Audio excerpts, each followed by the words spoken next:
Hello everyone! Gusto nyo ba magkaroon ng bio website? Yung ganitong website na kung saan may ilalagay nyo ang inyong mga social media account. For example, sa Facebook nyo, gusto nyong ilagay yung website na kapag i-click nila yon ay makikita doon yung YouTube channel, TikTok, Instagram, LinkedIn, or kung meron kang online shop, website blog, or company or business website. Ito po ay free at wala po kayong babayaran na website domain. Punta ka lang sa Chrome browser mo, then i-type mo yung canva.com. Open mo lang yan. Then kung wala ka pang account ng Canva, pwede kayong mag-sign up dyan. Ilalagay ko lang yung link sa baba. Ayan, kapag nakapasok ka na, hanapin mo yung icon na website. Yan, open natin yan. Then, dyan sa baba, sa Build Your Online Presence, yan, hanapin po natin yung BioLink website. Yan, open natin yung BioLink website. Ayan, hanap tayo ng magandang templates. Hanap tayo guys ng makulay para maganda tingnan or yung mga aesthetic design. Ayan, yan yung napili ko, purple, pink. Replace muna natin yung picture. Ayan, click mo lang yung replace. Ayan, upload mo lang. Meron ako nakasave, so click ko lang yan. Yan, edit natin yung name natin. Next is, i-edit natin yung name ng mga social media account natin. For example, yan, Facebook, YouTube. Magandang marketing tool po ito, lalo na kapag ikaw ay content creator or meron kang business or brand na existing. Makaka-help po ito to gain more traffic ng mga content. Okay, next, lagyan na natin ng link bawat social media account. So, una kong ginawa is yung sa shop ko. Puntahan lang natin ang ating shop.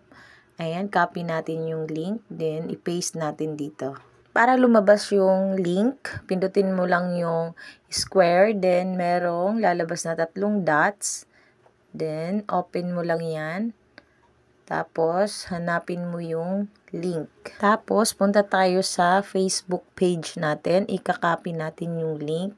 Ayan, open mo lang yung profile mo. Then, 3 dots. Then, copy link. Then, balik ka ulit doon. Paste mo. Same lang din po sa YouTube. So, punta ka lang doon sa account mo sa YouTube. Then, ayan. Copy URL mo. Ayan. Tapos, paste mo dyan yung link. Then, same din sa TikTok. Puntahan mo yung platform ng TikTok. Then, yung profile mo, click mo lang yan. Tapos, yung link mo. Yan. Tapos, paste mo ulit. Tapos, ganun din sa Instagram. Paste mo lang din dyan yung link ng Instagram mo. Puntahan mo lang yung profile mo sa Instagram. Then, meron ka nang makakopy doon na link. Then, sa LinkedIn, kung meron kang LinkedIn, ayan, pwede rin yan. Ayan, yung 3 dot, open mo lang. Then, contact info. Then, copy link mo yan. Then, balik ka ulit doon sa Canva. Ayan, paste mo dyan sa link.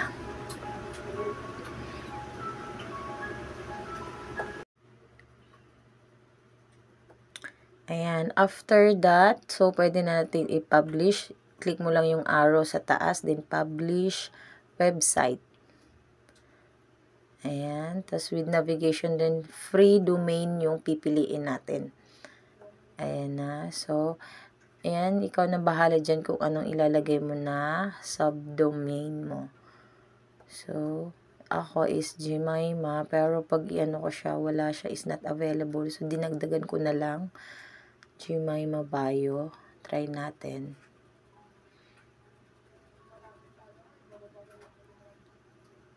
Ayan. Tapos, continue mo lang. Ayan, nag-okay siya. So, dyan, kahit ang ilagay mo dyan, about, or sa akin, nilagay ko na lang business. Then, sa page description, kayo na pong bahala. So, sa akin, example lang ito. So, this is my social media account. Ayan, kayo na bahala. So, pwede naman yung ma-edit. Then, okay, yan. Preparing your design na siya. So, antayin lang natin.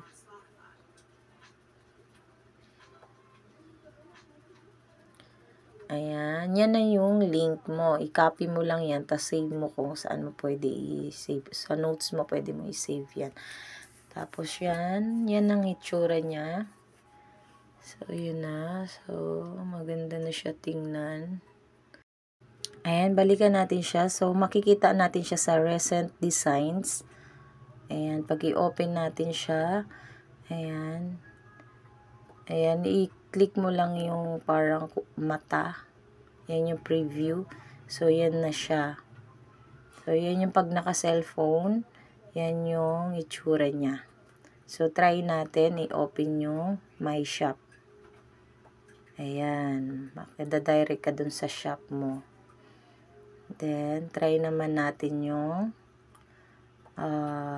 Facebook page natin.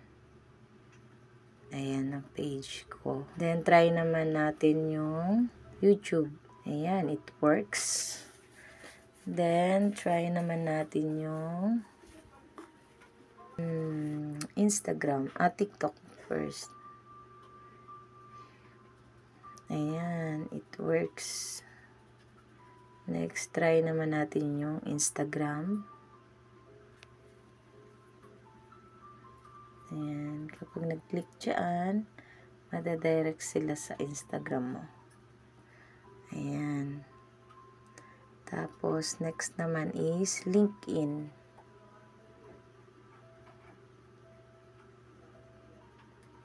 Ayan. So, gumagana siya, guys. So, congratulations kung nakagawa ka ng ganito. Yan lang, guys. Thank you for watching. Bye-bye.